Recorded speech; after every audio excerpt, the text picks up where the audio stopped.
And good morning and good evening to our followers. Welcome to the 8th and final episode of this season of the After Produit. I'm really happy to be hosting this show again. As you can hear it, this time is in English. And why so? Not because we just want to expand internationally, but because we have an international guest. Because any After Produit is not an After Produit without two guests. Because today we're going to discuss two amazing topics, and to do so we have two wonderful guests that I'm really glad to welcome. So welcome Victoire, welcome Peter. Thanks. How are you? Very good. Yeah, doing great. Doing great. It's the evening here, not too tired. Everything's okay? That's excited to be here in Paris. You have water, you have everything. We can give you anything you want. Is it your first time on a live like that on Twitch? Sort of. Yeah. Sort of? For me, definitely, yeah. Okay. So don't be afraid. Nothing will happen. Just follow my lead. It's going to be a good talk that we're going to have. Can I simply ask you to present yourselves? Just the followers want to know who you are, who you're working for, what's your job about. Who wants to start? I can start. My name is Peter Parks. I head up a set of product teams at Miro. Which is I'm sure most of you know Miro, but it's a digital platform that helps people create amazing new products, services, and experiences. How long have you been working there? Just under 18 months. Before Miro, I co-founded a software company that was acquired by Miro in January last year. Okay. Nice to meet you again. Likewise. Victoire, nice your to turn. meet you too. I'm Victoire. I'm a product operations manager at Job Teaser. And Job Teaser is a French company, and our mission is to help the young generation make their mark in the world and really find the right job and fulfill their dream job. And for that, we deliver a platform to higher education establishments to help students find the right company and get to know themselves. And on the other hand, we sell to companies the fact that they can recruit students among our network, basically. I already have plenty of questions, but I need to wait for the two topics that we're gonna have today. Let me welcome all our followers online on Twitch. Feel free to ask your question in the chat, even in French. I'll try to translate them. And don't hesitate to subscribe to the channel. It's always useful. Thank you all for that. I think it's time to launch a quick jingle, the first one, and we'll do our first icebreaker today.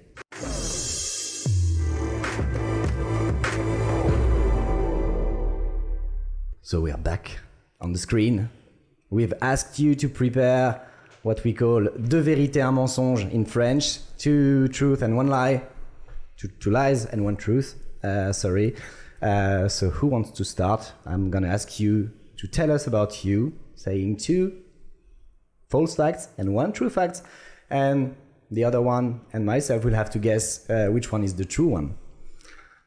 Are you starting, Peter? Sure, I was pretty sure we were doing two truths and one lie. Okay, no problem. Okay. We're gonna have to find out the lie also. All right. So, number one, I'm a software engineer. Okay. Number two, I've founded several businesses. Number three, I live in London. Okay. You don't live in London, I'm sure. Why so? Because you told me just before the show that you just visited the London office at Miro. Such a giveaway. Yeah, I think it was an easy one. But maybe it's not the right one. Is it the correct answer? Absolutely correct. Yeah. Okay. So you're a software engineer. Well, yeah. I mean, I guess there's a little bit of a lie in each of them, to be honest. But okay.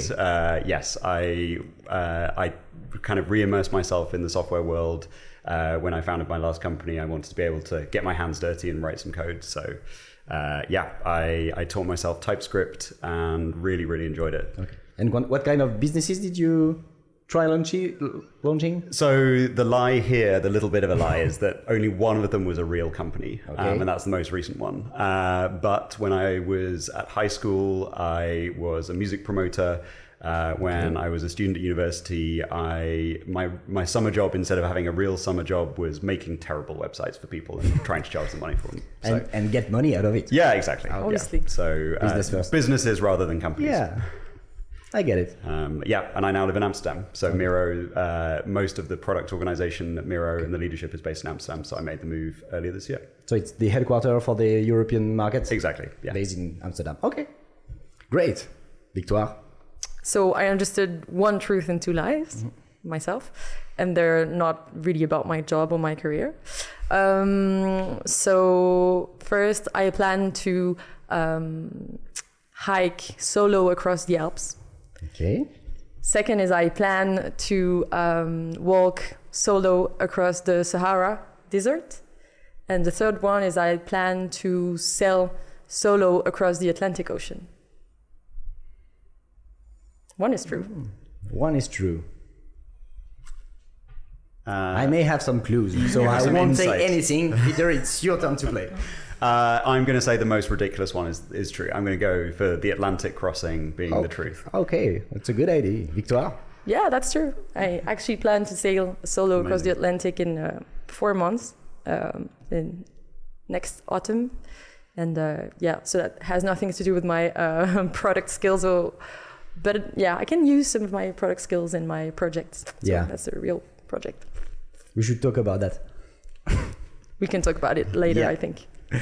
Thank you for the small game. If you have any question for our guest in the chat, please ask questions. Just checking right now, and we don't have questions so far, but I'll keep an eye on the chat. I think it's time to move to our first topic of the day. Let's launch another jingle for that.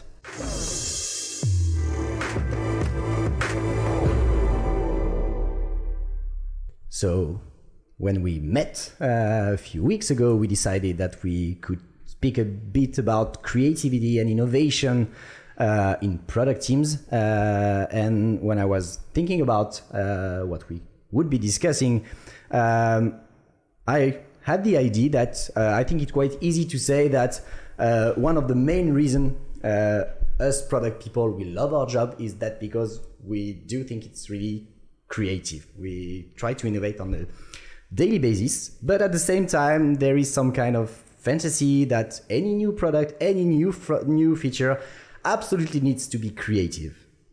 Do you think it's true? What do you think about that?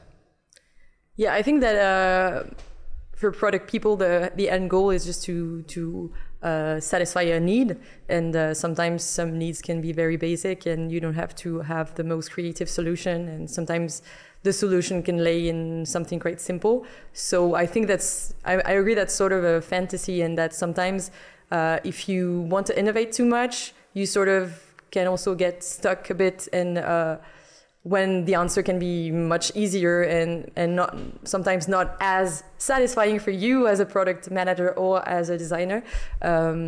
So I think sometimes it's good also to try and just think about very simple solutions, and we can also be creative in different ways, not only with the end feature. Do you agree, Peter? Yeah, I think I'm a big fan of simple solutions, but I also think that the role of a product person is to tell a story. And thankfully in a larger company, I have lots of people that I can, that can help me with that. But thinking back to, being a founder of a small company, I think even if the solution isn't particularly exciting, and maybe we're talking about, a tiny little feature or an improvement we're making to something, we still have to capture people's attention. We have to make them feel excited or intrigued, or at very least want to try this new experience. So I think there's still a need to create that sense of desire, because I'm not a great believer in sort of build it and they will come. Okay, but I think that we have to admit also that the unfortunate reality is that sometimes we just end up delivering really small things, or on the other side, a really huge technical redesign of a full solution. And there's no real place for creativity, or not as much as we could. does a PM needs to accept that sometimes there's no room for creativity? I think it depends a bit on your scope as well. I mean, I remember at Job Teaser at some point we had a PM. When he joined, he just had like his goal was just to create a new product to sell, and like his objective was the money that the salesperson were gonna get from this new product. But it was super open. It was like, do whatever product you want. We just want a new product that doesn't exist.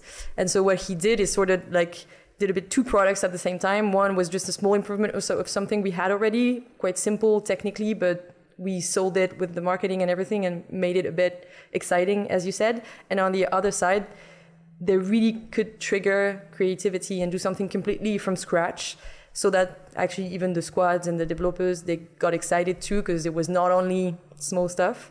So it depends, because then also sometimes maybe your scope is more technical or is more on an existing product. Then it's just a bit more of a MRO, a bit more of a improvements. So I think it kind of depends on the squads and on the business, what the business also dictates for your scope. Do you agree, Peter? I think that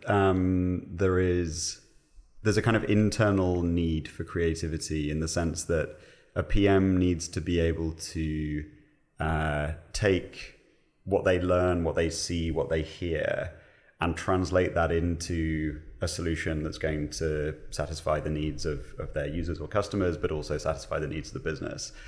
And I think for whether you describe that as creativity or not, there is this need to kind of bridge the gap between insight and what you ultimately ship. Because I think if that's a very sort of linear, literal process, then you probably end up with solutions that aren't particularly simple, because you've simply kind of, we're in an enterprise software company, you've kind of ingested a list of requirements from the last person you happen to speak to and just translated those into user stories. That's not a particularly effective way to run your product prioritization process. And equally, you could spend months and months kind of agonizing over what to build or when to do what. And so I think those are situations which do require creativity to be able to cut through the process in whatever sort of stage you're at. But I don't know whether you describe that as creativity. I'm not sure, but I think it's important. Okay. I would agree, but I wanted to have your insights on that. And do you have any rule to say, this topic we should be really creative and bring some innovation in, or not? And what would be these rules? And at some point, do we need to stop being innovative and at some point decide, okay, so we've spent enough time on that, we should now be delivering? I'm a big fan of putting time boxes around things. Okay. I think, and sure, like there are definitely situations where it could be very valuable to be a little bit more open-ended in terms of your process. So at Miro, for example, we've been exploring LLMs and other AI and machine learning models for quite a while now. And that process has, until relatively recently, been pretty open. Okay. And that, whether it was hackathons or other internal projects to explore what might be possible. But I think as we saw our customers' needs evolved and we saw the market evolve, that incentivized us to sort of change path a little bit and become a little bit more rigorous around the time that we were giving ourselves to turn that creativity into reality. Okay. So you think the constraint of putting a time box is actually helping being creative?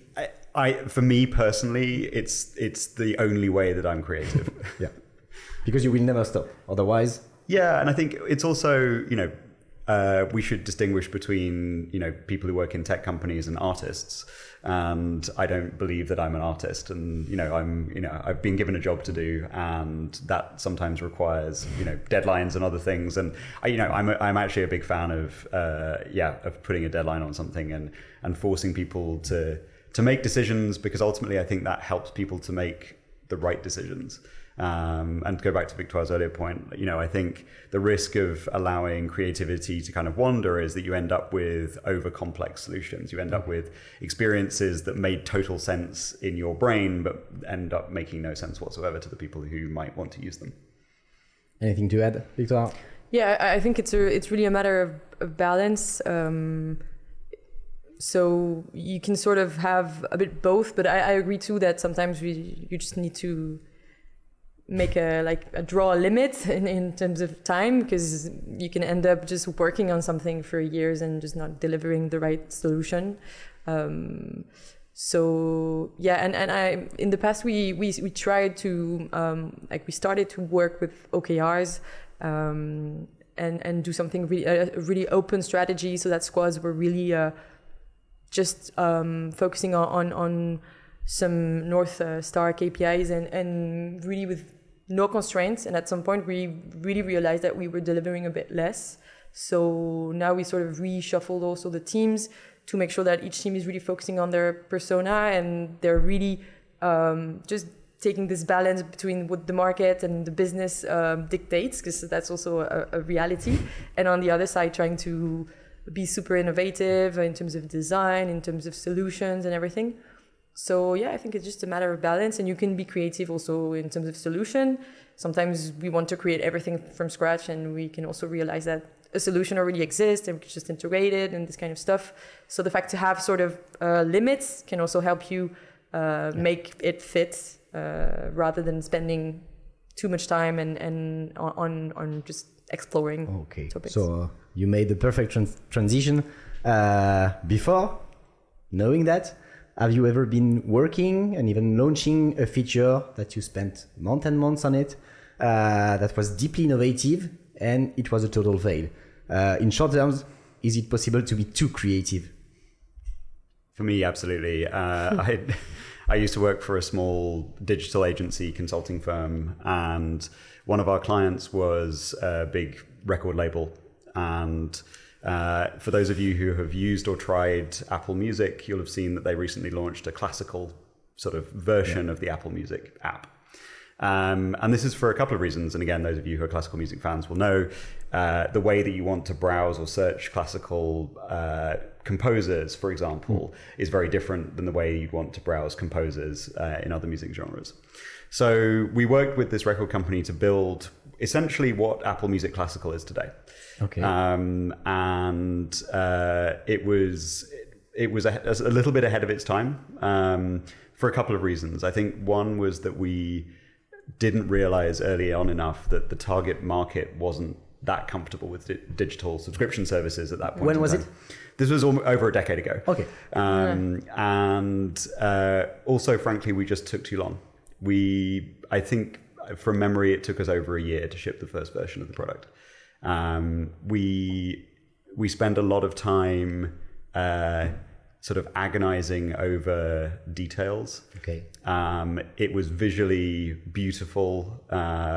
We commissioned an artist to paint portraits of composers. Okay. That should give you a sense of maybe the directions in which creativity was allowed to run a little bit too far. The experience was great, but it didn't land with the market, and so it didn't last very long, which is very sad, because I still believe that the product vision was right. A lot of the execution was a little bit out of step. How not to define an MVP would be a nice title. Absolutely, yeah. Okay. And it's sad, because I think we done it slightly differently, and had we learned a little bit more along the way about how we could actually take this product to market, it could have been very successful. But we'll never know. Anyway, if you want to have that experience today, the Apple Music Classical app is a pretty good copy of it. Okay. Good example. Thank you for that. Victoire, any? I don't have an example of a massive fail, but maybe just about this feature that I was referring to before, about this guy that needed to create a new product for employers to recruit young students.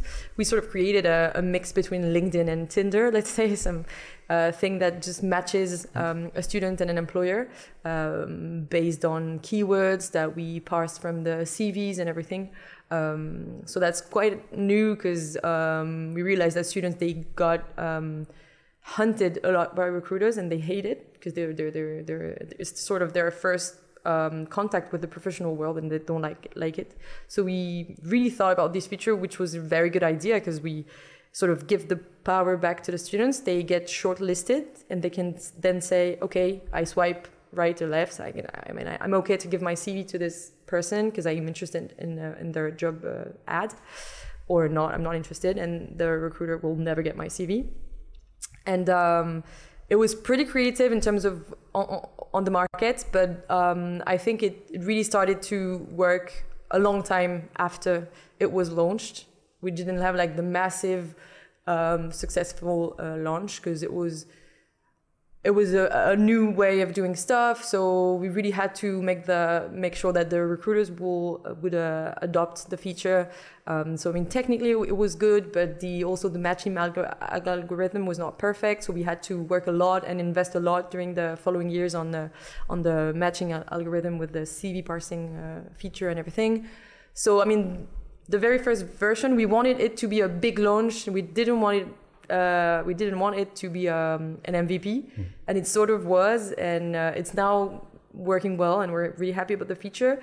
But we sort of overestimated how we thought we were going to change the whole way for students to get recruited. And you didn't. We didn't directly, let's say, but now it works well. Good example also. Thank you. One question for you, Peter. Correct me if I'm wrong, but I would describe Miro as a company providing a solution to help people being creative. How do you identify new use cases from your users? Are you looking at the data? How do you get in touch with your users? Yeah, so I think one of the things I love about Miro is the sort of the way in which people create their own universe inside the product. And so we see people doing all sorts of things on Miro that we hadn't really imagined people using the product for. But in terms of the way that we sort of translate that into a more structured pipeline of ideas and inspiration for our teams, there are a few places that we go sort of all the time. So we have a very, very strong user community. And probably the most visible part of that is our Miroverse, which is our template library. This is a really great resource for our users, but it's also a great way for us to learn. Can you just tell us a bit more about the Miroverse? Because you're not the one providing the templates. Exactly. So this is all user-generated content. It's become this incredibly valuable resource for our user community because they contribute and use templates that are, from a much wider pool of kind of ideas and concepts than we could possibly create ourselves. But it's also a great way for us to learn. We can see which of those templates are most popular. We can see changes in trends that a template becomes more popular over time, suggests that maybe the activity or the thing that template is doing is becoming more interesting. So that's a hugely valuable resource. We also have a more conventional online community. People can recommend features and suggest new ideas. But we also spend a lot of time, particularly with our larger customers, meeting them face to face. We have a Miro Discovery Center in the office in Amsterdam where we bring people into the office for a day with their team, and we basically let them pick what they want to talk about. Okay. So we do everything from going deep on creating org charts in Miro to more general purpose workshops. So you're not looking at all the Miro boards in the world. So one of the things that I would love would be a better way to know what's going on a Miro board without necessarily seeing the data, obviously. And we're actually starting to do some internal experiments with fully anonymized boards, but looking at the way that people organize information and interact, for example, to try and discern what people are doing. And the reason that that's useful for us is because it helps us prioritize our feature roadmaps. It also helps us make sure that we're providing the right kind of support and information to our customers to help them be more effective on Miro. So yeah, there's a ton of data out there. We obviously don't want to be looking at people's Miro boards, so we have to find other more creative solutions to figure out how to kind of make best use of that information. But I think that for me, actually, there's no substitute for the traditional user interview. If there's a subject that we want to go deep on, the great thing is that it's always easy for us to find people to talk to. And so I think, it's been a real privilege moving to a company where we do have such a strong community of users and where we can literally pick up the phone to people and talk to them about something that we have an idea about. And one quick question about follow-up question about the Miroverse. Is that something that was created by Miro, or was it some kind of spontaneous community that you kind to, I don't know, activate or... This is a good question. I actually don't know the origin story of the Miroverse. I clearly need to read up on my Miro history, but I think what's been fascinating for me is to see just how many different kind of spaces people talk about Miro in and express their opinions. They create templates and so on. So just to give you an example, some of our larger customers actually have essentially internal Miro user communities where they do some of the same things within their own businesses as well. So it's the number of people who we can kind of rely on and listen to is really immense, and that's a great privilege. Okay, maybe one question for you both now. Have you ever been really surprised by an unexpected use from one of your users that helped you be creative because they had a good idea and you decided to turn that into a product or a feature? Do you have an idea? I'm trying to think of a good one from Miro. I think in general I love the idea of a kind of hackable product space. And so I think Miro is probably kind of grade A+ hackable product space, infinite canvas, a ton of kind of creative tools. But one of the examples that I'd always remember, I used to work at Skype, and so this is probably in sort of 2008, 2009. The legal team at Skype had turned Jira into a case management tool. So I think, even in a product environment that's much more structured than Miro, people can, think about ways to use that technology in unexpected kind of environments. Fast forward 10 years and Atlassian has essentially a kind of a work management product in the Jira suite. So I don't know, maybe they were inspired by the legal team at Skype back in 2009. Who knows? We'll never know. Victoire, any example or? I don't have an example, but on my side, so at Job Teaser, we have 3 end users. We have students mostly that are the one that are using the front office basically, and then we have the employers and the universities. So we have very different ways of interacting with those, and we try to be creative in the way we interact with those to mix a bit them. So to go on the field, to go to career fairs where we can meet both higher education people, students, and also recruiters. So I guess the only thing I could think of is just, it's more like real life features that exist that we get inspiration from. Okay. For example, in a career fair, you're a student, you have your CV as paper, and you just put it on a booth where you meet with the recruiters, and this is organized by your uni. And we created something a bit similar where you can just upload your CV on a talent bank, and then your uni can give access to the recruiters, and you can choose what recruiters, this kind of stuff. So it's more being inspired by real life usage and trying to sort of digitalize them. I mean, that's the whole point of a digital product. But yeah, I mean, that's it. I don't have any other silly example. Not an issue. Let's move on. The next question is for you, Victoire. You told us that your job is to be a product ops at Job Teaser, and one way of describing what the product ops is to basically say that they try to bring efficiency in everything that is related to product management, and being creative is part of it, I guess. So how do you make people be creative? So the way we created the product ops position within Job Teaser, we created it like 5 years ago, and back then it was not that often that you can find product ops in France. So the way we created it is a bit special.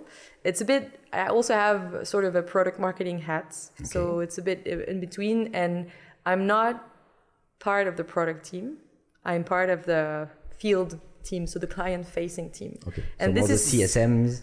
Yeah, I'm with the CSM, the support, and the biz dev. So I'm within their teams. So the users facing teams, and this is something that was really important when we created the position, and we really didn't want to change that because this way I'm sort of not within the product team, and I can sort of challenge, and I can sort of play a role of an external stakeholder, even if I'm within every meeting, every processes, and I'm sort of wearing a product hat myself. So I think this is very special in the position. So the fact that I'm in the client-facing team makes it a bit different than classical product ops that are really working, let's say, at the service of the product team. I'm sort of in between, but basically what in terms of creativity, what I do is I acculturate maybe the product people to the field and our job and our the way we like our users, and I try as much as possible. So it's not really efficiency, but in terms of creativity, I try to create bonds between product managers and our end users to create empathy for them, because I mean in the end they're working with for our end users. So trying to create bonds and getting them to go to meetings a lot on the field, even if there's nothing to do with their product, or just make them join meetings a lot and make them really close to the field team. I think that's super important, because in the end your end user is the one you're working for, and if you don't know them, or if you don't know them enough, you can sort of be a bit blinded by your thoughts and the way you see things. So I think that's the thing that is most describing how I sort of try to trigger creativity. And also, so this is more for the product managers that work for my end user, but I'm also trying to challenge a lot the other PMs that are working for our other end users, making sure that they are not limited to their persona and their own topics, let's say. So just trying to really make sure everyone knows about everyone's job and get to know what other people are doing. And in the product management field, sometimes knowing new frameworks, kind of workshops, new tools, is sometimes helpful to be creative. How do you keep track on your daily basis on all the new tools that are coming? Every month there are dozens of new tools and frameworks and things to follow up. I mean, I definitely have some old favorites, and maybe I spend less time thinking about new processes than I should. I think I've seen at Miro, we've grown a lot as a company over the last 18 months. So when I joined last year, we were just over 1,000 people. We're now almost 2,000 people. Okay. So processes have had to change in order to keep pace with a rapidly growing company. So there are parts of the way that we work that I just sort of hadn't imagined. A year ago, we need to be better at coordinating work across multiple teams. It's more likely that there are going to be teams in other parts of the business that you need to work with in order to deliver a successful result. So I think we've done a lot of kind of process growing up. I'm not sure we necessarily kind of introduce particularly creative new processes. We're big fans of the design sprint framework as a way of exploring a new idea. So some colleagues of mine ran one a couple of weeks ago in order to figure out whether we should invest in a totally new area of opportunity ahead of our quarterly planning cycle. Was it a success? Yeah, so we're doing a bit of follow-up evaluation, and that will kind of get us ready to figure out whether we sort of formally plan it into our product roadmap. So I think there are definitely things that are kind of go-to for me. But yeah, I'm always interested to hear about how other people work. Okay. And at Miro, we have a very, very open kind of way of working at the individual team level. So individual teams can pick whatever process they want within reason. And then at the sort of cross team level, there are a set of things that everyone has to do collectively. So that's not going to be the right balance for all companies, but I think it does allow people to shape the process around their own experience, around the people on their team. And every so often I'll talk to a PM that I haven't spent a lot of time with in some other part of the company, and learn something new about. So about just the way sharing. Yeah, one of the nice things about Miro is that a lot of people do work quite visually in their teams, and so every so often I'll see a Miro board from somebody else in the company and say, oh, hang on, what are you doing there? That was one of my questions. Are you using Miro at Miro? And I got my answer. 100%. Not a risky question, I agree. Yeah, but 110% of the time. No, there are definitely other tools in the mix as well. But I think that we find that the product itself kind of helps with that sort of process sharing, because it's very easy to take somebody through an end-to-end process that you've been through. Because very often maybe you've used a template, but at the very least there is stuff on a board that you can talk somebody through. And all of those artifacts that 5 years ago would have been on a whiteboard in the office are actually preserved in a digital form that you can and we do go back to. It's weird because I never looked at any of those whiteboard photos, but I go back to Miro. We boards. all have dozens of yeah.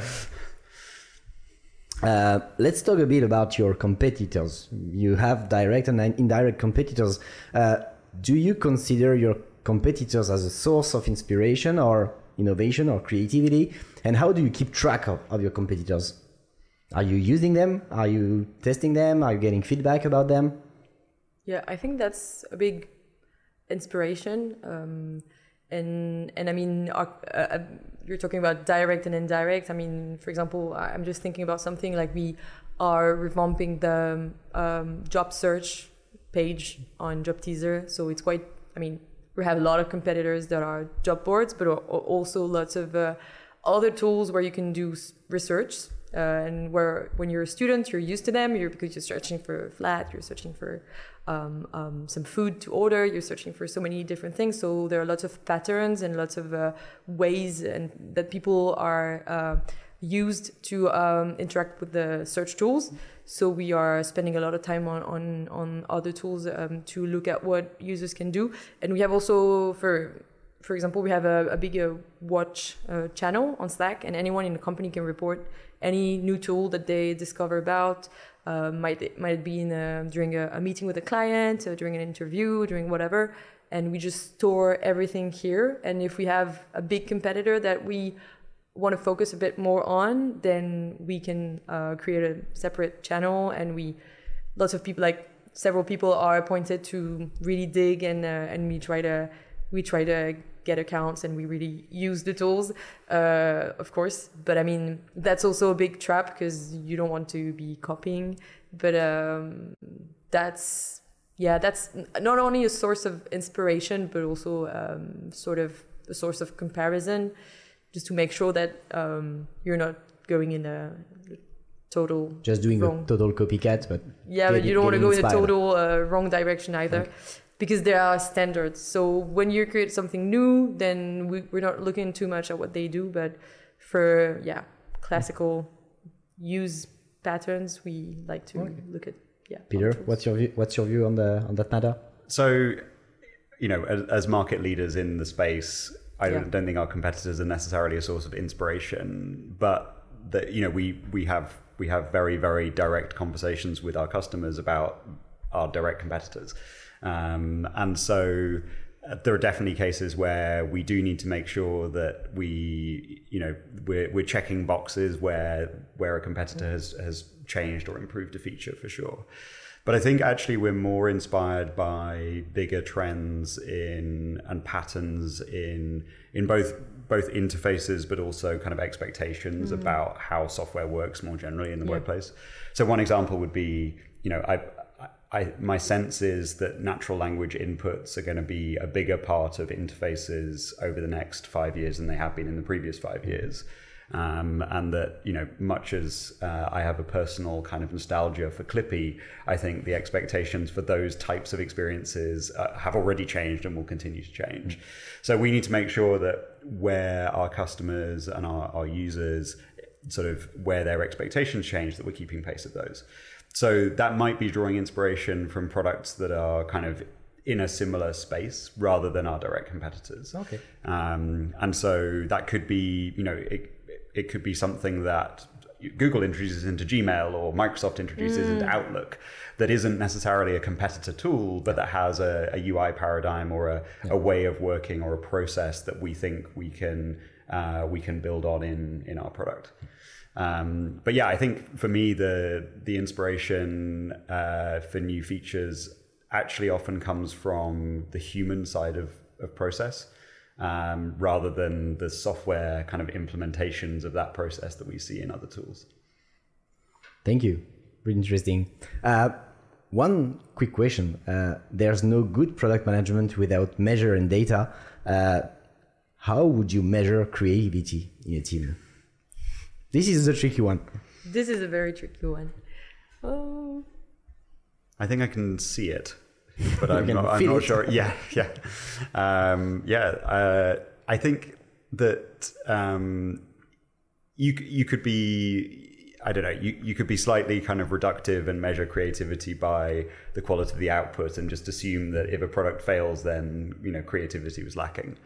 But I think there are probably some good proxies. We think a lot about sort of time to market or time to private beta or whatever the threshold is for new features. And I think for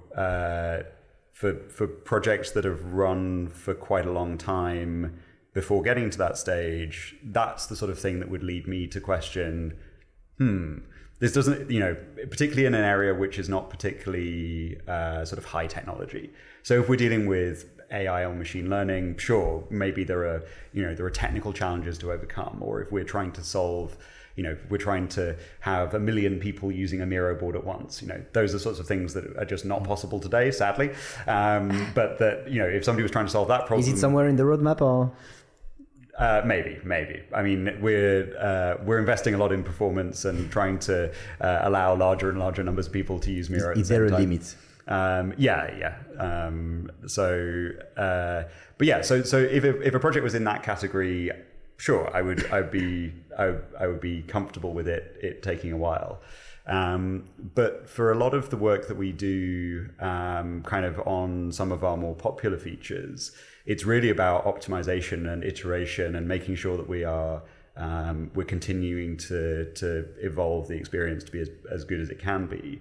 But we're not necessarily sort of solving any major technological challenges as part of that. And so it's in those sorts of situations where I think you can start to use time as a proxy for creativity. Maybe it comes across as a bit cruel in some cases, but that would be a signal at the very least. Okay. Victoire? I think another proxy maybe can be also not the CSAT, but maybe another one we should maybe invent. Sort of the reaction of your users, because I mean, if they're surprised, if they're like happily surprised or this kind of stuff. Because I mean, being creative for me in terms of product means also that your users were not necessarily expecting you to do that, and sometimes you're also answering a need that they didn't even know they had, or just in a way that they didn't expect. So something around how users will interact with your product can be interesting. And also, I don't know, maybe just more pragmatic, you can also sort of tag your user stories or your tickets and with some innovation just to make sure to distinguish what is a bit more improvements, a bit more technical, and then you can just sort of measure the investment you made also. Okay. But, so you would tag your stories that are creative? I don't know. Are you the right person to do that? No, I'm not the right person to do that. But maybe someone else can do it. I don't know. But I mean, I don't know. It really depends on your definition of creativity. If being creative is just building something new, just innovating, then it's kind of easy to know if that's about new features or if that's like not entirely new. But as we said before, creativity can lay in other things. So yeah, I'd say that the users are the best one to help us measure this. just try to do the right thing for the users? Yeah, I mean, we definitely celebrate creativity internally. We have hackathons 2 to 3 times a year, and that's pure creativity. And so I think ultimately the winners of the hackathon are decided by sort of internal opinion rather than by any particularly scientific measure. Yeah. Okay. That's exactly the same conclusion I had when I was working on this live. We all agree that we need to be creative. We all agree that at some point we need to stop being creative because we need to deliver and make sure that we are answering the customer's need. But it's basically impossible to just measure the creativity, and I'm not sure it's even useful to measure it. The outcome or the output is enough, and that's why we have KPIs and all sorts of, you mentioned the OKRs earlier. I think at the end of a hackathon, the team who wins is the one that gets the loudest shout from the rest of the company. Like, and this is kind of what I was trying to say. Like, the one that is, triggering a bit more excitement. Sorry, in the users. One final question on this topic. What would be your recommendation, or what is your daily routine to make sure that you're creative on a daily basis? I try to go running every morning. Okay. I think it makes me feel better. It makes me feel sort of activated and ready. But it's also it's my favorite way of exploring a new place. And so I enjoy running in an unfamiliar city or an unfamiliar neighborhood, and that sort of makes me more aware of my surroundings, and it's a nice way to start. So you're going to be running in Paris tomorrow morning? Bois de Boulogne. Okay. So yeah, that's my plan. I mean, when I say I try to go running every day, it doesn't always happen, but it's the ambition. Victoire? On my side, I on a professional point of view, I think I try to always challenge the status quo, or challenge myself on some judgment I can have, and on the way I see things. Like, is it the right way? Have we been doing this the right way? Maybe there's another way. So trying to make sure that we don't always do things the same way. And I think it helps being a bit creative on simple thing across your day. Like, okay, we've always been doing this, but why? Like, is it really the way I should do my work? Is it really the way I should handle my one-to-one session with my manager, or I don't know. And this way you sort of try to be creative in your daily tasks to avoid a bit of routine. And I think it sort of triggers, being open and be creative. Thank you very much. The time is running out. It's going to be time to launch the quick small topic.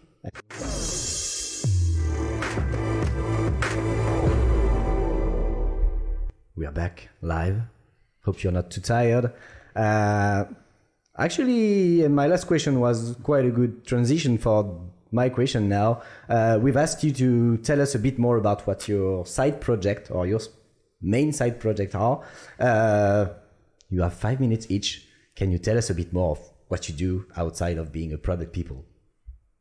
Go ahead. Okay. Well, because I guess yours is going to be sailing. So I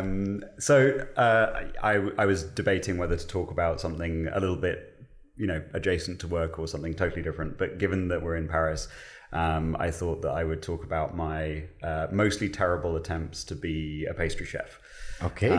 So I'm that guy that always looks forward to the third course in the meal.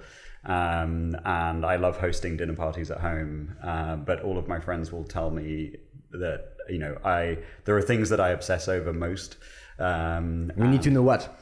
Well, so I'm a big fan of the really elaborate desserts. Okay. And I don't bake cakes. I don't do much kind of savory baking, but any excuse to create something or to try and imitate something for a dessert, I will take the challenge. It does, however, turn out that I'm not always particularly good at either timing or measuring. Too bad for a product, people.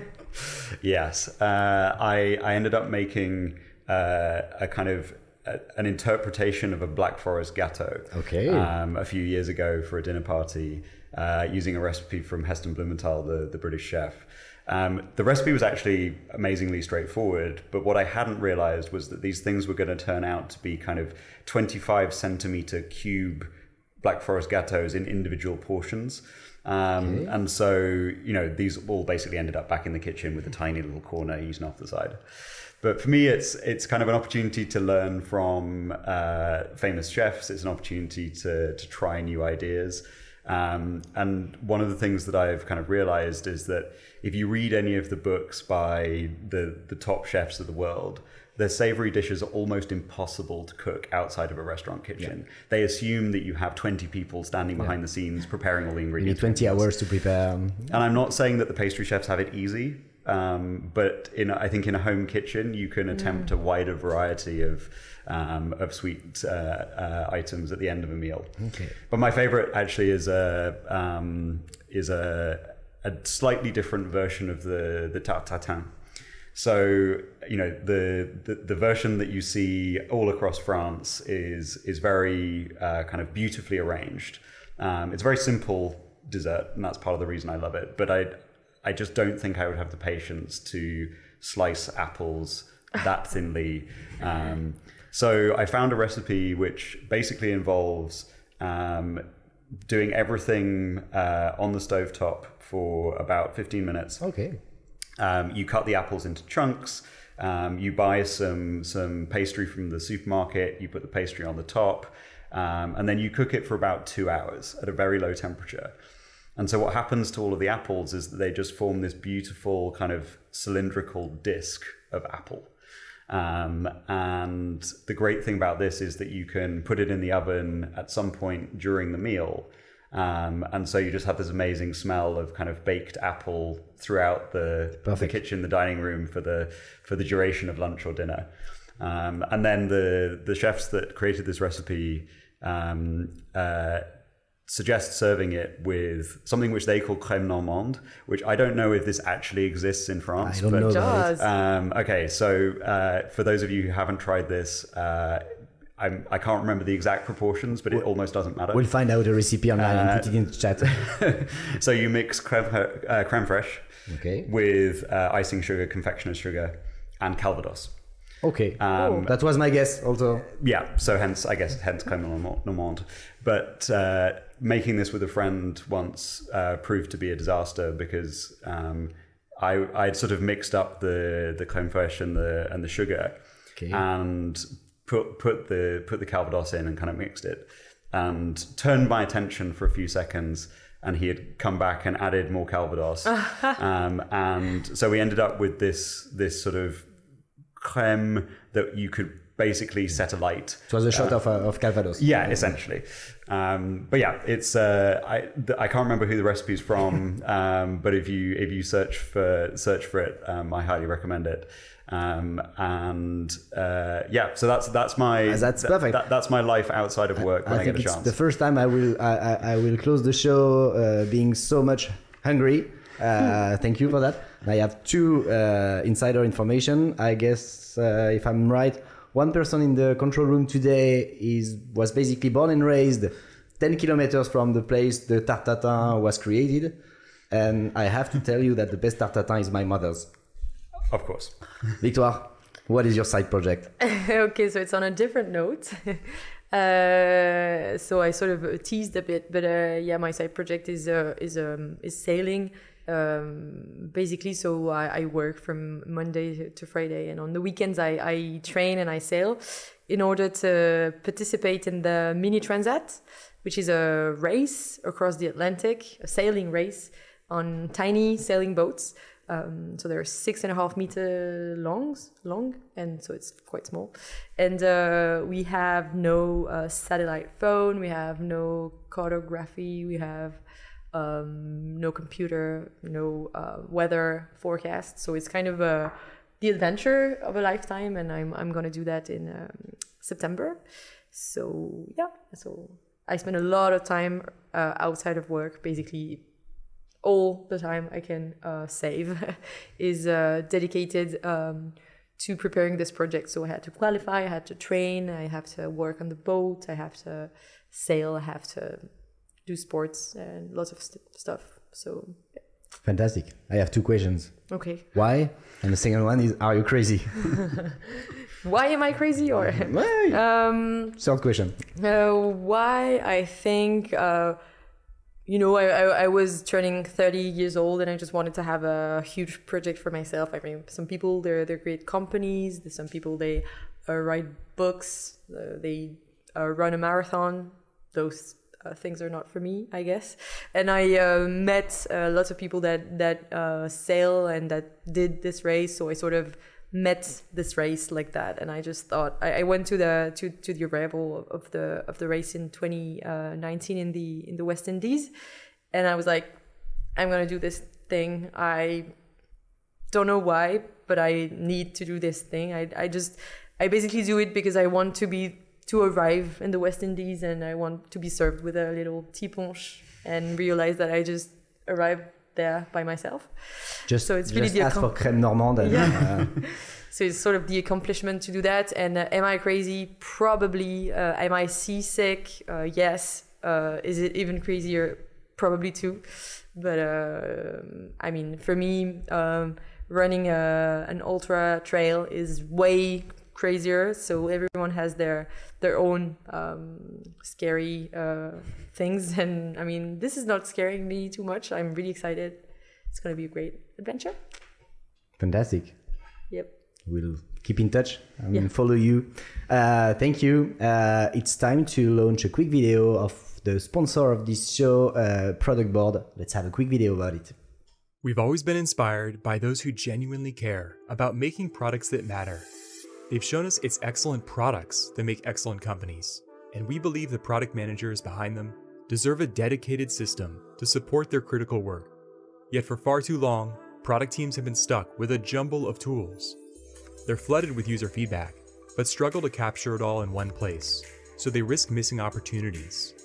With no system of their own for managing their feature ideas, product teams live out of an issue tracker, so they're losing the big picture. Spreadsheets lack structure, and make feature prioritization a black box. And product roadmaps made in PowerPoint? They're outdated the moment they're shared. So, what's the alternative? We need to replace all those disconnected tools with one system, a system of record for product management. A system that automatically consolidates all that valuable feedback floating around in other tools, so your product team can prioritize the features customers really need. A system that offers a holistic view of all your feature ideas, standardizes prioritization, and ensures product objectives support company goals. A system that provides dynamic roadmaps that can be tailored for different audiences, yet always stay up to date, so everyone is aligned around what's getting built next and why. And a system that integrates with the solutions you're already using to keep everything in sync and improve your existing workflows. Just like CRMs brought sales into the modern era, we believe product management systems like Product Board will do the same for product. They're helping us reimagine how we build the products of tomorrow, and they'll help your organization make products that truly matter to your customers. We can't wait to see what you decide to build next. And we are back, and I'm just here to launch another jingle because we are launching the second topic of the day.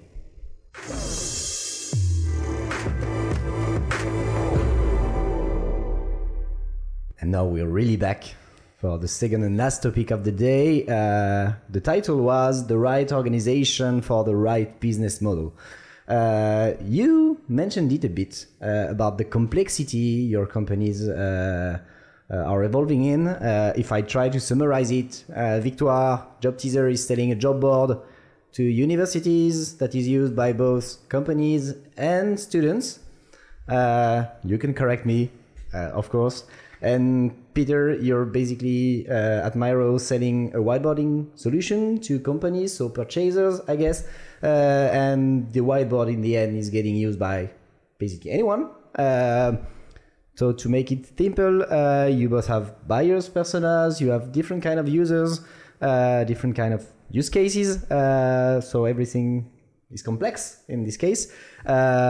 The whole discussion that will follow will be to try to find out how your organization is trying to tackle this complexity.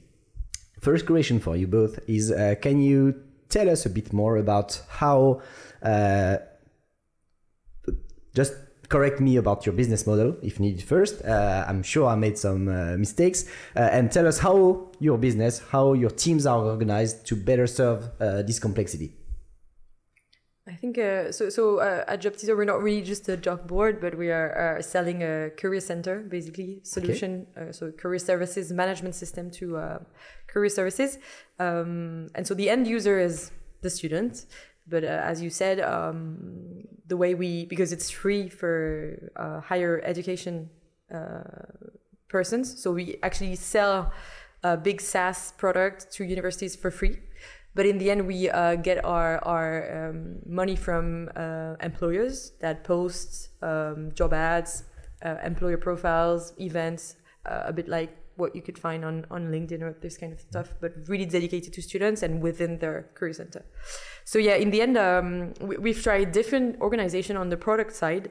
And actually, that's quite funny because we've come back to the basic organization that is to say that we have now one tribe per persona, sort of. So we have an employer tribe, universities tribe, and a students tribe. And in each tribe, there are different squads. When you say tribe, it's one product team? Yeah, so a tribe, is product and tech. Okay. So there's a tribe director who's sort of acting as a CTO at the tribe level, and a head of product that is sort of acting as a CPO, but at the tribe level. So, and then we have squads, so product teams within those tribes, and they are, for each user, we try to find exactly what goals we want to achieve. And so, for example, for the students one, we're more, so it's B2C, it's our end user, so we are trying to acquire them, we're trying to retain them, we're trying to convert them. So we have basically a team called acquire, a team called retain, a team called converts, and they're really focusing on this part of the funnel, let's say. But for example, on the university side, it's very different because we are selling them a big back office that they're using. It's an academic sector, so they're used to using CRM, Salesforce, and this kind of things. So they have lots of requirements. So we sort of created squad depending on the sub persona we have and the goal we want to achieve. So do we want to help them measure their impact? Do we want to help them engage their students? Do we want to help them create bonds with companies? So we sort of have a squad for each. And yeah, and then on the employer side, we have different kinds of product. And so we sort of have the sourcing side, the employer branding side, and that's how we are organized. So it's very different depending on the user, on a product perspective. But I think it's interesting because we've tried lots of different organizations, and in the end, how was it before? So, for example, we had a squad who was working on the mobile app, but now the mobile app is within the ownership of the B2C, and so the students team. Before we sort of gathered employers and students because they were having interactions together, but now we realize that it's easier to sort of have different teams working on those different personas. So we had them apart again. This kind of things. So. And when I joined Job Teaser back in 2017, we were a very small team with barely no product people, maybe 2 product managers, and we had one for unis and one for employers, and we sort of get back to this now, and I think that's the most efficient. But then also the big challenge is to make sure there's no silo and no retention of information, and because in the end everyone is using the same tool and they're using features together. So we, of course, need to make sure that the way the student is going to act with our products makes sense for the one who wants to recruit them or the one who wants to them to book an appointment with consultants in the uni, this kind of stuff.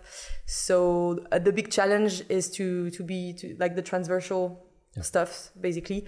And for that, We'll come back to this part. Huh? Yeah, we have different things in place. Okay. So, Miro. yeah. So yes, I think you captured the model pretty well. We started out really as a pure product-led growth company with a pretty rapidly growing community of users. But essentially, our first paid product was put it on a credit card. And over time, we have expanded into selling in a more high-touch way to larger companies. Although a lot of those accounts originate in product-led growth. So very often, the first time one of our customer success or salespeople will be in touch with somebody at one of our customers is because they've spotted that there are 5 different people buying a number of licenses on 5 different credit cards, and we can help people to simplify billing as a first step.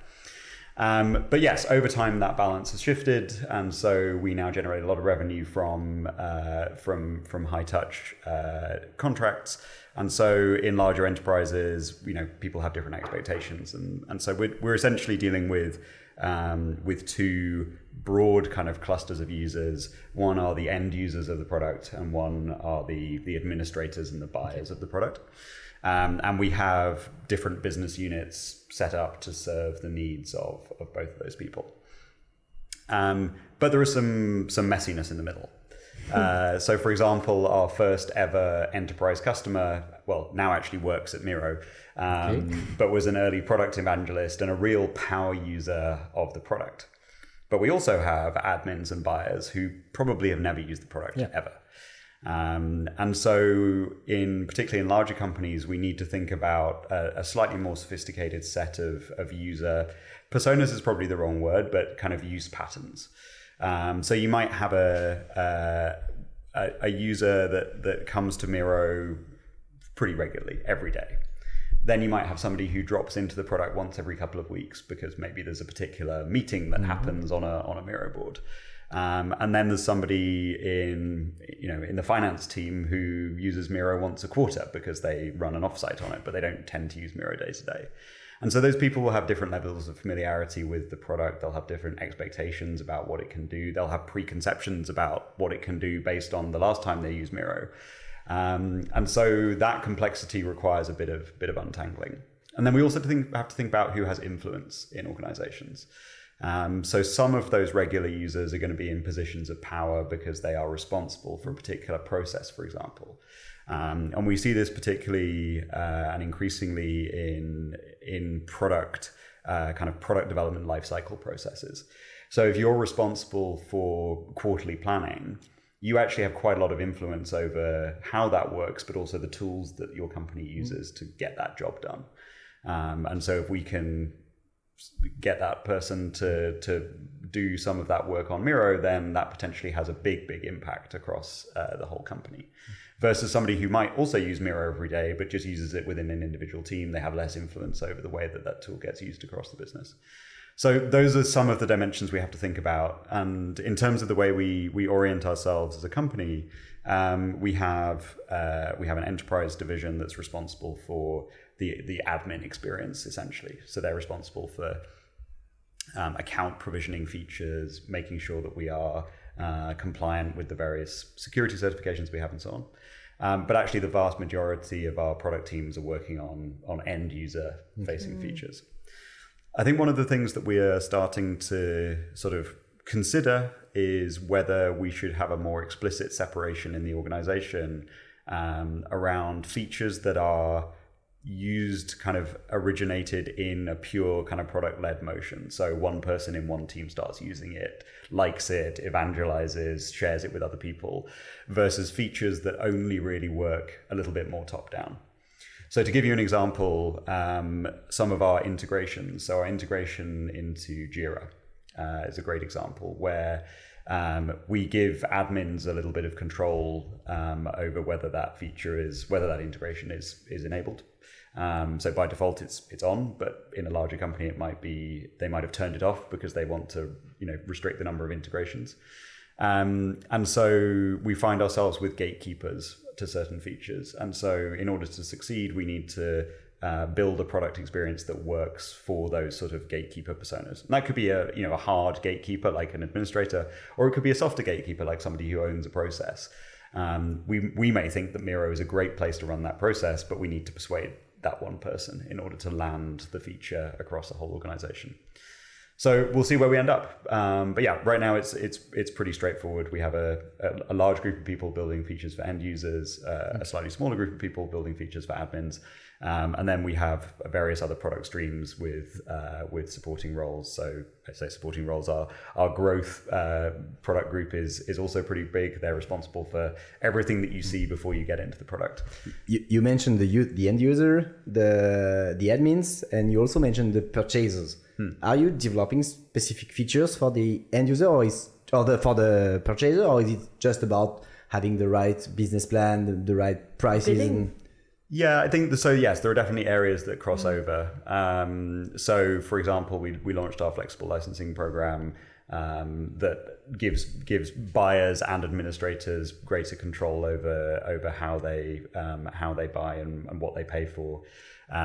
We're also looking, for example, at how we let people bill in different currencies. Currently, everything's denominated in US dollars. So those are features which kind of sit in that middle ground between administrators and buyers. But really for buyers, it's about articulating the impact that Miro has on their business, and whether that's productivity, whether that's employee satisfaction or some other factor. Understanding the value that they're expecting to get, and then helping them to understand that we are creating that value is really important. So that's where our we have a huge team of customer success, but also essentially value engineer people who work very closely to make sure that the buyer's expectations are satisfied over the course of their contract with Miro. What Victoire described was something that we could call impact teams. What's the situation at Miro at the product team level? Is that also working with impact team, feature teams? Yeah, so we I guess we have slightly different kind of thematic arrangements. It's not necessarily as clear cut as the job teaser setup. I think that's a factor of us having grown so rapidly over the last sort of 12, 18, 24 months. So we have some teams that are organized around more around our technology architecture. Okay. We have, so for example, we have essentially front end and back end teams responsible for the core kind of infrastructure that makes a Miro board work. So things like real-time cursors, the multiplayer experience, the ability to actually render something onto the canvas. And then we have, I guess, more conventional, feature teams is probably a fair way to describe them, that own a particular part of the user experience. So, for example, we have a team that's responsible for all of our diagramming features. And then we have some teams that are more oriented around specific kind of processes, workflows, or outcomes that our users want to achieve. So we have a team that's really focused on agile, for example. So it's not particularly consistent across the company, and I think that's something that we've iterated on quite a lot over the last year, and we're always trying to make sure that our team setup reflects the product strategy that we've agreed and the goals that we've set ourselves. So yeah, I wouldn't say it was perfect, but I think one of the great things is that the sense of kind of vision alignment is really strong, even if the definitions are sometimes a little bit messy. So you both mentioned some separate business units or tribes. I guess you need some alignment at some point. Is it an issue? Are you keeping this business unit or tribes totally independent from each other? And if you tell me so, I won't believe you. How do you make that working? I think there are different things. First, of course, there's management. So, for example, we have designers in every tribe, but then we have the head of design who's following up with the team of designer and who's trying to bring them together.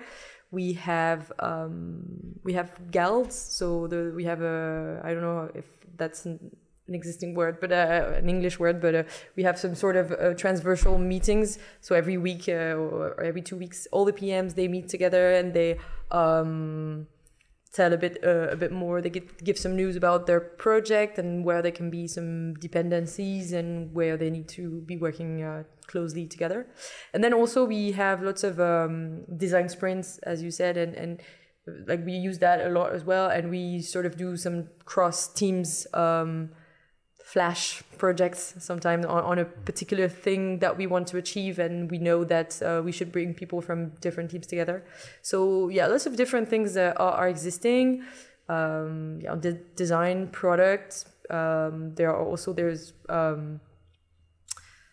we have the Sprint Bazaar, we call it.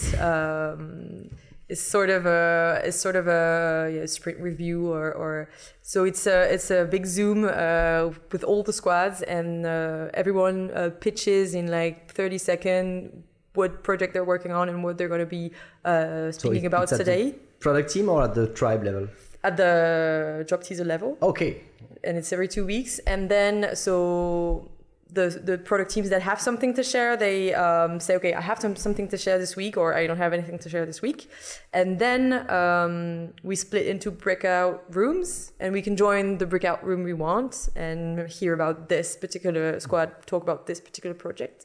So you can sort of wander around the bazaar and you can just join the presentation you wish to join. So you're not going to have time to join all of them. You can just join 2. Sometimes they're like 10 at the same time. And that's also something that really triggers cross teams work, and the developers also are presenting the features, are demoing the features, so it also values their work, and they get to discuss with sales, with other PMs from other squads, get some questions and everything. So yeah, we have lots of different rituals, let's say, to bring people together, and I think it works quite well. And also my role is also to bring them together. So I'm also going to lots of different squads, design reviews every week, and I try to make sure also that they get to talk to each other. So yeah, it's mostly human rituals, I'd say, rather than processes themselves, and bring people together so that we break the silos. How do you tackle this complexity? So we have a thing that's very similar to the Sprint Bazaar, but we don't have breakout rooms, and so I really like that idea, because I always find that you hear a tiny little fragment of something, and then you're on to the next person. We also do something similar in person in our offices, and so that I think those are really great kind of informal ways of spreading information and explaining what's going on. I think what I've observed over the time that I've been at Miro, I think when I arrived, we have a product review process it's high frequency, it's detailed, it has the right people in, which is great for work in progress, but wasn't necessarily giving enough visibility ahead of planning. And so very often the product review process was the first time that you'd heard about something that you wished you'd heard about 3 months earlier. So one of the things that we've been thinking about in our product ops team is how to improve our planning cycles. Okay. And so much as I think all of us would love to work in highly fluid environments where we can, respond to change much more immediately, the reality of working with large enterprise customers is that they expect a degree of consistency in communication and planning, and the ability to give a certain amount of certainty about roadmap. So there's been, I think in terms of our kind of organizational kind of ops energy has been focused a lot on how we improve our planning process. And I think as the company has grown, the sort of informal ways of sharing information that worked a year ago or 18 months ago are working less well now. So we're thinking a lot about sequencing of planning activities themselves. We're thinking about how we can preemptively identify dependencies between teams. For those of you in the audience that work in scaled agile frameworks, this will all sound very familiar. But as a company that's gone through this kind of hypergrowth process with a very organic approach to process generally, this is something that we're figuring out as we go, and that's really been the biggest area of change in terms of coordination. But yeah, I think on the informal side, I love the online version. And I'm afraid in a message to a colleague today, I did describe it as the March 2020 version as opposed to the real world version. So we do them on alternate weeks. So once every 2 weeks it's in person. On the other week it's on a video call. But they both work in different ways. And is there a top secret giant Miro board with a roadmap for Miro on the general scale? There is, and one of our product ops objectives for the last couple of months was to reduce the amount of time it took to get from agreeing the plan to communicating the plan, because for whatever reason, this process over time had become longer and longer and longer. I won't tell you what percentage of the way through the quarter it was before the plan for that quarter was communicated, but it was. We can agree on too long, yeah. Of course. Another question for you, Peter. Let's say a client with, 20,000 licenses asks you to do a feature for him. What do you do? This is interesting. There are a couple of things that usually happen. One is that somebody somewhere will say yes way too quickly, and then everyone else has to sort of tell them to calm down.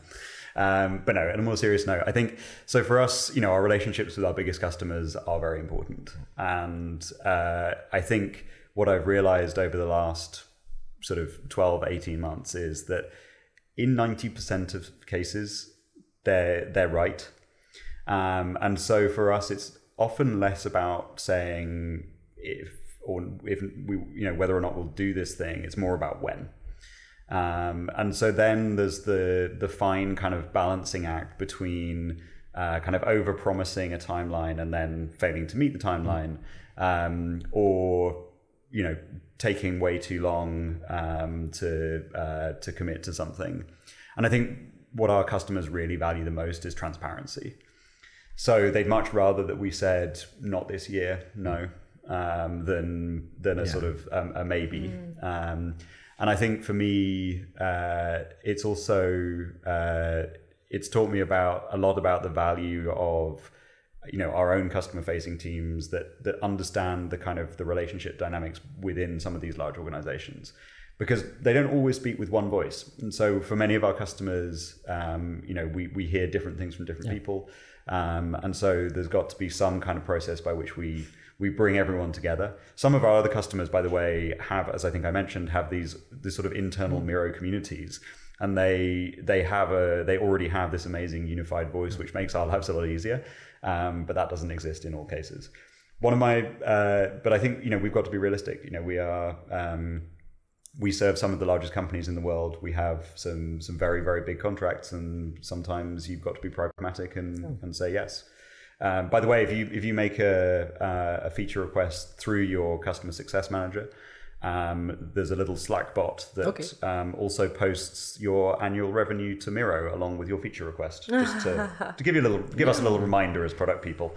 That's an interesting one. Victoire, any? Yeah, I think one of my biggest role as a product ops, the way we created it for Job Teaser, is also to make sure that customer success managers and biz devs, they are acculturated also with products, mindsets and discoveries and this kind of stuff. So, for example, I refuse to receive a feature request from anyone on the field. I always really train them to get to the root need, and then we collect all the needs on a platform. And we also have this kind of users. Of course, our universities they're not paying, so that's super tricky because you can be a super important client, but you don't pay €1 to job teaser. So it's slightly different, but we have some power users that we listen to, that we overuse ourselves in terms of discoveries and the way the time we spend with them, asking them about their needs. But mostly I think it's super important that customer success managers they have the right mindset, and they don't over-promise, they don't oversell, like different things like the 10 commandments of product requests, this kind of stuff, that I sort of do some cheat sheets to them so that they just don't end up saying they want this feature first, and second, I already said yes, because you don't want that. I have one final question. I think it's only true for Miro, but you have a free plan also. So when you're working on a new feature, how do you decide whether it's going to be in the free plan or in the paying one? Yeah, so we do have a free plan. So for those of you in the audience that don't have a Miro account yet, now is the time to get one. We have a sort of pricing, an internal pricing guide that helps product teams to make decisions about which plan a new feature should be placed on. I think in general, the toughest question is whether we err on the side of safety and put it in our enterprise plans to start with, because it's obviously easier to take something down the price plans than it is to push it back up again, or whether we think this feature it should go in our free plan. But in general, to give you a sense of the kind of questions we have to ask ourselves internally, this is really about how we see this feature being used, and whether it's a feature that is going to be relevant to people on the free plan, whether it's a feature that's going to incentivize them to adopt one of our paid plans.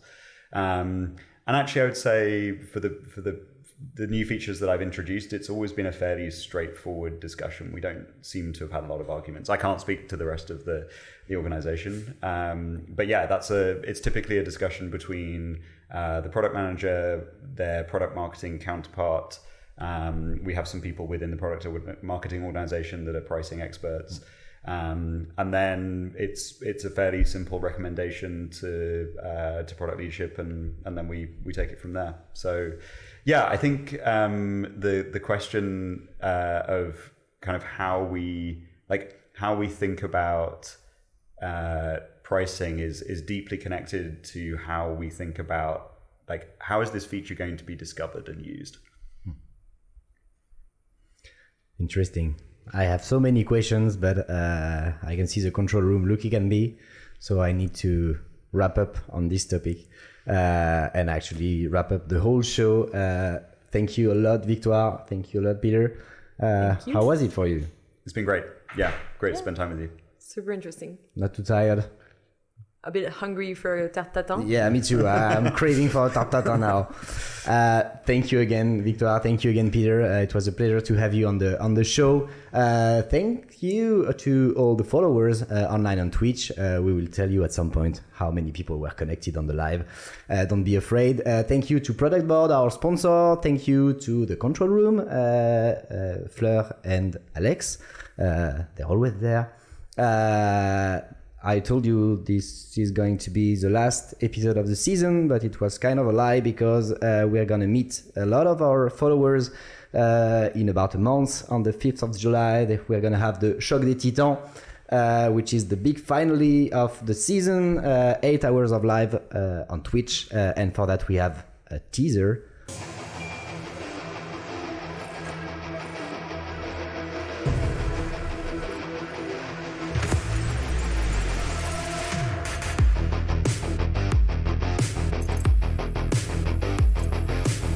That was it. Looking forward to meeting you on the 5th of July. Let's connect. You have all the information of the event on LinkedIn. Thank you all for attending. Thank you again, Victoire. Thank you again, Peter. Have a great evening. Thank you all. Bye-bye. Bye.